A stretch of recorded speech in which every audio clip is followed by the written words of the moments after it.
Good morning my dear student. कक्षा 10 के विद्यार्थियों, आज हम लेसन नंबर 7 में पढ़ने वाले हैं स्टूडेंट कि ये वीडियो का आपका तीसरा भाग होगा, पार्ट 3। चलिए हम देखते हैं प्रतिवर्ती क्रिया क्या होती है।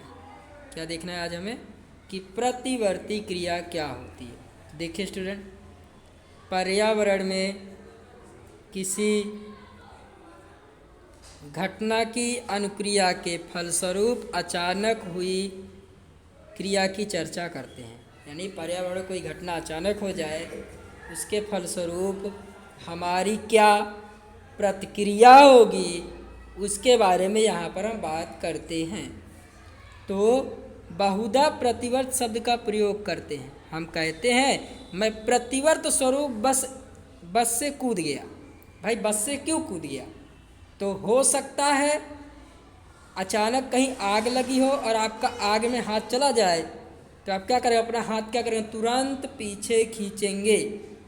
इसके अलावा मैं इतना भूखा था कि प्रतिवर्त स्वरूप मेरे मुंह में पानी आने लगा। इसका क्या अभिप्राय है? इन सभी उदाहरणों से सामान्य विचार आता है कि जो कुछ हम करते हैं उसके बारे में विचार नहीं करते या अपनी क्रियाओं को नियंत्रण में महसूस नहीं करते।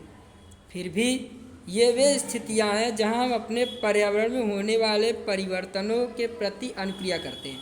यानी कुछ ऐसी क्रियाएं होती हैं जिनके बारे में हम विचार नहीं करते, लेकिन वो अचानक हमारे बॉडी से रिएक्ट हो जाती है। यानी अचानक कोई घटना घट जाती है तो हम उसके प्रति क्या करते हैं? प्रतिक्रिया दर्शाते हैं। इन परिस्थितियों में नियंत्रण व समन्वय कैसे किया जाता है, यानी कैसे हम अपने आप कंट्रोल करें, कैसे हम अपने आप को नियंत्रित करें, तो इस पर फिर से विचार करते हैं। एक उदाहरण लेते हैं। मान लीजिए आग की लपट को छूना हमारे अथवा किसी भी जंतु के लिए दुर्ग्राही खतरनाक स्थिति है। यानी आग की लपट को छुएंगे तो किसी भी जीव के लिए क्या होगा? एक खतरनाक परिस्थिति सर्जित होगी। हम इसके लिए प्रति अनुक्रिया करते हैं। एक सरल विधि है, हम विचार करते हैं कि हमें आघात पहुंचे। एक सरल विधि यह है कि हम विचार करेंगे हम जल सकते हैं, इसलिए हमें हाथ हटा लेना चाहिए। तब ये एक आवश्यक प्रश्न आता है, यह सोचने के लिए हमें कितना समय लगेगा? उत्तर निर्भर करता है हम किस प्रकार सोचते हैं। हम सोच कैसे रहे हैं उस पर निर्भर करेगा कि हम प्रतिक्रिया कैसे दर्शाएंगे। तब इसी प्रकार के आवेग उत्पन्न करने के लिए मस्तिष्क द्वारा चिंतन भी आवश्यक। फिर हमारा दिमाग सोचता है और सोचकर हमारे बॉडी को सिग्नल भेजता है। विचार करना एक जटिल प्रक्रिया है, अतः यह बहुत सी तंत्रिका कोशिकाओं के तंत्र आवेग की जटिल अन्योन्य क्रियाओं से जुड़ा हुआ है। यानी विचार करते हैं, फिर विचार से कुछ निष्कर्ष निकलता है, उस निष्कर्ष को हमारा दिमाग हमारे शरीर को प्रेषित करता है, फिर हमारा शरीर जो है दिमाग के मैसेज को ग्रहण करता है और उसके बाद रिएक्ट करता है। यदि यह वस्तु स्थिति है तो कोई आश्चर्य नहीं, हमारे शरीर में सोचने वाले ऊतक जटिल रूप से व्यवस्थित न्यूरॉन के घने जाल के बने होते हैं। हमारे शरीर में जो सोचने वाले ऊतक किसके बने हैं? तो न्यूरॉन के घने जाल के बने हुए हैं। यह खोपड़ी के आगे वाले भाग में होते हैं। विचार करना कहाँ? हमारा खोपड़ी का अगला भाग जो विचार करने में सक्षम होता है। निसंदेह ये संकेत प्राप्त करने के लिए खोपड़ी मस्तिष्क का सोचने वाला भाग तंत्रिकाओं से जुड़ा होना चाहिए। यानी हमें इससे ये पता चलता है कि हमारे शरीर का जो सोचने वाला भाग है, मस्तिष्क जो है, वो शरीर के विभिन्न हिस्सों से जुड़ा होना चाहिए, ताकि शरीर के विभिन्न हिस्सों को क्या हो? मैसेज प्राप्त हो सके और तुरंत उसी अनुसार रिएक्ट कर सके।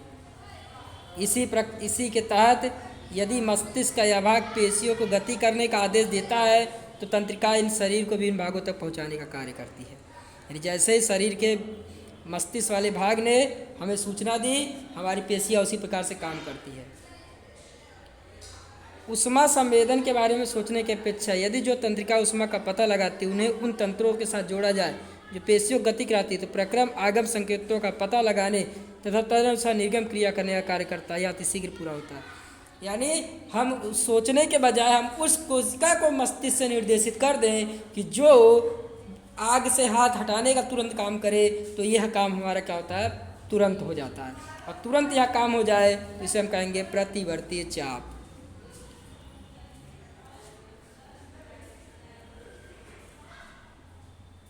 इस प्रकार के प्रतिवर्ती चाप को संबंधन आगम तंत्रिका और निर्गम तंत्रिका के मध्य कहाँ होना चाहिए, यानी सूचना आ रही है और सूचना यहाँ एक्सेप्ट हो रही है, तो इन दोनों के बीच में इन कोशिकाओं को होना जरूरी है, ताकि जो सूचनाएं आई हैं यहाँ से कोई सूचना आई तो ये पेशी इसको ग्रहण करेगी और ये ग्रहण करके जो अंग रिएक्ट कर रहा है उस तक ये सूचना क्या कर देगी, प्रेषित कर देगी। और क्या होगा, सूचना हमारे शरीर को मिल जाएगी और हम क्या करेंगे, तुरंत उस प्रक्रिया के तहत तुरंत अपने शरीर को ढाल लेंगे और उस पर्यावरण के अनुरूप हम क्या हो सकेंगे, ढल सकेंगे।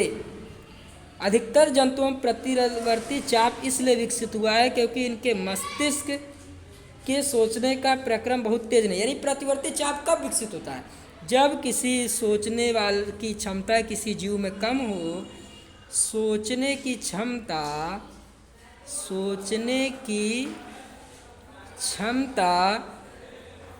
किसी जीव में कम हो तो प्रतिवर्ती चाप का जन्म होता है। वास्तव में अधिकांश जंतुओं में सोचने के लिए आवश्यक जटिल न्यूरॉन अल्प है। यानी बहुत सारे ऐसे जंतु हैं जिनमें सोचने के लिए न्यूरॉन क्या है, कम है या फिर बिल्कुल नहीं है। अतः यह स्पष्ट है कि वास्तविक विचार प्रक्रम की अनुपस्थिति प्रतिवर्ती चाप का दक्ष कार्य प्रणाली के रूप में विकास हुआ है। यानी अगर आप विचार करने की प्रक्रम कम है, विचार नहीं हो पा रहा है, तो एक प्रतिवर्ती चाप विकसित होता है जिसके कारण वो सजीव अपने पर्यावरण के प्रति व्यवहार करता है। यद्यपि जटिल न्यूरॉन जाल के अस्तित्व के आने के बाद प्रतिवर्ती चाप तुरंत अनुक्रिया के लिए एक दक्ष प्रणाली के रूप में कार्य करता है। यदि जटिल न्यूरॉन प्रणाली होगी तो जो प्रतिवर्ती चाप होता है वो काफ़ी तीव्रता से कार्य करता है। तो स्टूडेंट, उम्मीद है इतना आपको समझ में आया होगा। ये देखिए, आपको एक चित्र दिया है, आप यहाँ से ऊष्मा किसी गर्म चीज़ को छू रहे हैं, ठीक है। अब देखिए ये क्या है, ये आपकी प्रेरक तंत्रिका है। क्या है, प्रेरक तंत्रिका। और ये क्या है, ये संवेदी तंत्रिका। देखिए ये संवेदनाओं क्या कर रही है, ये देखिए संवेदनाओं को पहुंचा रही है। कहाँ पहुंचा रही है, आपके मस्तिष्क में। यहाँ से घूम कर क्या आया, घूम कर देखिए सूचनाएं वापस आपके हाथ में। यानी यहाँ से आपको पता चला है गर्म है और यहाँ से आपको ये पता चल रहा है कि आपको क्या करना है, हाथ को हटाना है। एक बार फिर से देख लीजिए, देखिए ये लाइन जो जा रही है, देखिए ये लाइन जो है ये संवेदनाओं को पहुँचा रहा है आपके मस्तिष्क तक। और देखिए यहाँ से रिएक्शन होके आ रहा है और आपको बता रहा है कि आपको हाथ पीछे खींचना है। यही ये तो है प्रतिवर्ती चाप, ठीक है। क्या आप उन घटनाओं के क्रम को खोज सकते हैं जो आपकी आंखों में तेज फोकस दूरी पर, यानी क्या आप उस घटना ज्ञात कर सकते हैं जो आपकी आंखों में तेज रोशनी पैदा करता है। चलिए हम खोजने का प्रयास करते हैं। तो स्टूडेंट, आज आपका प्रतिवर्ती चाप टॉपिक जो है यहीं पर समाप्त होता है, ठीक है। तो आज के इस वीडियो में इतना ही। Thank you very much.